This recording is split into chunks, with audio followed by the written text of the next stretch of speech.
Hello there, and welcome to my channel, Novice Modelling in the Midlife Crisis. My name is Andy and I am the Novice Modeller, and today is Messerschmitt's on Monday, where we have a look at another Messerschmitt from my stash of kits.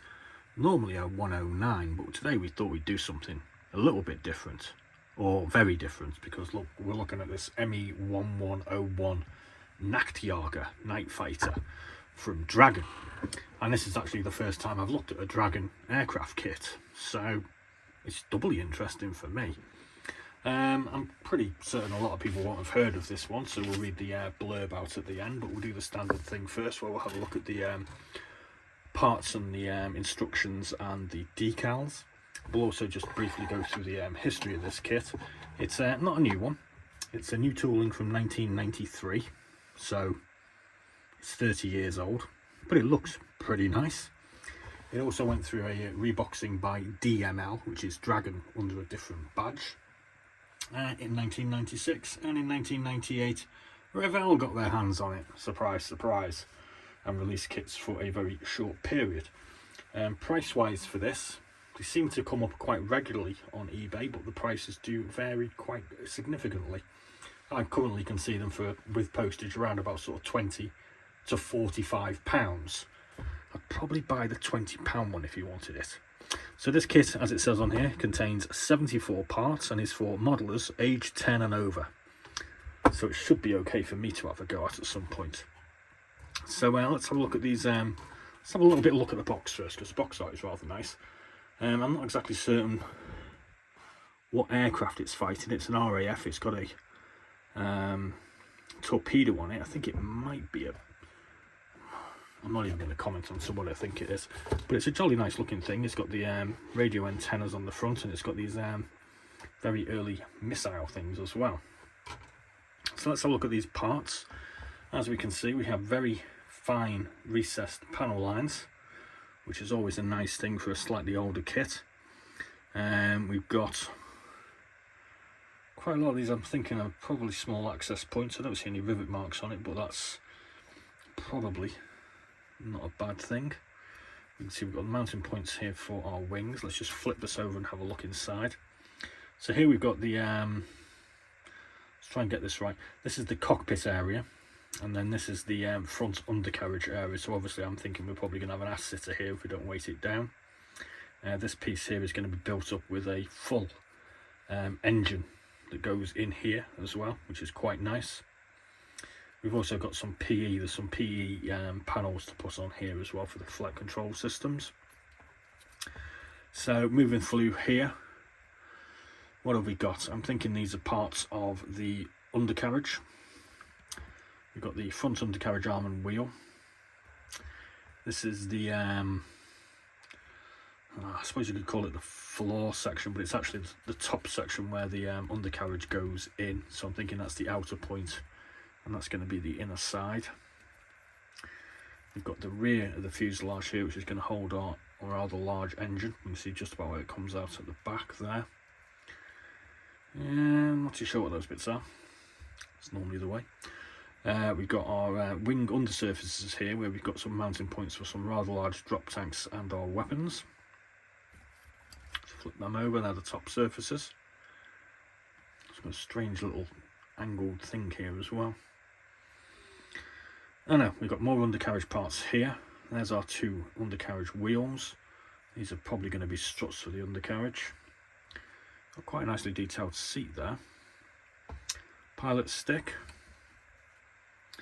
It's going to be our cockpit control console. It's probably in a bulkhead of some sorts. This is the build-up parts for the tail. There's quite a lot of assembly on this actually, isn't there? See the detail there with the access panels. We've got the upright of the tail, and then we've got the top part here, so we can see the tail actually goes on top, the tail fins. Looks nice, this. Interesting aircraft. I do like obscure, interesting aircraft. So we've got a couple of these early guided missile type things here. They're going to be the mounting points for them, and these are going to be the little wings that would go on it. There's our two big drop fuel tanks. They're going to be the mounting points. These are going to be the radio antenna for the front. I don't see these extra pieces on there though. Where are they? Well, let's have a look at this engine anyway, because that's a really cool looking engine. There's a spinning bit. Really nice looking, that. Where's them front bits for those aerial antennas then? Interesting. Okay. Oh, I know where they are. They're there. That's where they are. Right. We've got the cockpit canopy here. Not too much painting going on there by the look of it. We've got a small photo etch part. So as we can see, we've got a detailed cockpit console display. They're the side panels for the interior, and they're going to be the little pieces that go on the front here for our antenna. We've got a decal sheet which gives us a full set of 1 to 9, two sets of 1 to 9 in black and red. Got a couple of little caution signs there, probably some unit insignia or whatever, and some black crosses and some white crosses. Copyright 1993. Yeah, 1993 was the build date. So let's have a quick read up about this aircraft, because I don't know nothing about it. Several proposals were submitted to a new jet fighter project commissioned by RLM in late 1944. Messerschmitt AG proposed their P1101, originally designed as an experimental aircraft of sweep-back wing concept. The P1101 was planned to be powered by a powerful Heinkel Hertz HES-011 jet engine of 1,380 kilograms thrust and armed with Mark 108 30mm cannons. Although the development order was granted to rival Focke-Wulf TA-183, the P1101 prototype was built to test a variable sweep-back wing which enabled 3 different angles to be present on the ground. I don't understand that. The prototype was powered by a Junkers Umo 004B engine instead of the delayed HES-011. The aircraft, nearly completed, was captured by the US Army in a factory unknown to the Allies when the war was ending. The P110 prototype, carried back to the USA, was later completed as the Bell X5. The world's first aircraft having in-flight variable sweep-back wings. The P1101, as well as the rival TA-183, had a great influence on the development of jet aircraft in the world after the war.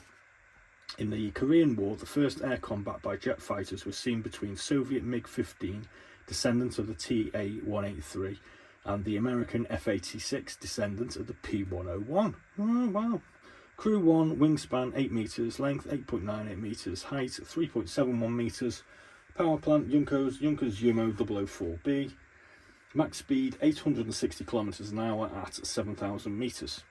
Cool. Okay, let's have a look at the instructions.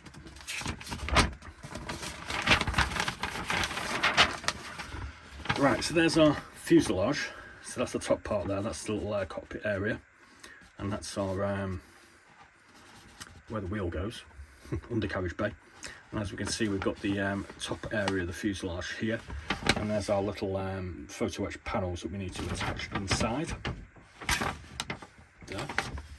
Section 2, we're going to do our engine, which apparently needs to be coloured in 3 different colours. Okay. And then we're going to build up this section, which is the I think it's the undercarriage bay for the front. Pretty sure it is anyway. That's how I read it before. Oh well, anyway. So then we're going to put, oh no, it's not, it's the rear. It's the rear engine mounting. Scrub that. So that bit there is the rear engine mounting plate or something that goes at the back here to hold the engine. So yeah, I don't know what I'm talking about. It's pretty obvious, isn't it? Then we're going to build up the tail as a single section on its own. I'm going to put the nose on. I'm going to put the pilot seat in. Put the stick in, put the canopy on, and put our wings on. Section 6 seems to be our undercarriage. Yeah. Section 7, we're going to put this this bottom piece onto the fuselage. Does the undercarriage go inside the fuselage? Oh, look at that. So this whole section here appears to open up to let the, so it's like a tricycle undercarriage that comes out of the body. Oh, that's weird, isn't it? Oh, this gets cooler by the minute. I don't actually get a picture of it with the wheels down. So yeah, so the wheels go inside the fuselage, so these two bays here need to be opened up, and that's why they have to put the whole engine in, because it exposes the engine. Oh, this is a really cool kit. Number 8, we've got the weapons and the drop tanks. Number 9 is the fixing the radio antenna, or the radar antenna up at the front, because it's a night fighter, and then we're going to put the weapons on. So the wheels come out of the fuselage here. Oh, this is really cool. I mean, it looks cool anyway, but ooh, I like this one. Yeah, so there we go. So there's a Me1101 Nachtjager by Dragon, and I can't remember how much I paid for this, but it wasn't a lot, because I bought it sort of bulk, I think, with a bunch of other stuff. I think I paid about 15 quid for it. That is one cool aircraft.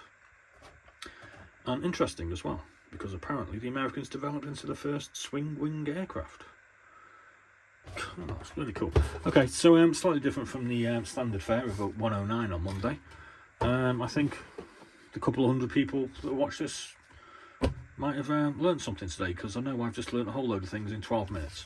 So thanks very much for watching. Please do like and subscribe, and do remember to give us one of these thumbs up things as well, because it helps YouTube know that I'm doing a half decent job. And as always, be seeing you. Oh yeah, we'll be back with another video tomorrow. That's pretty standard though, isn't it? Ta-da!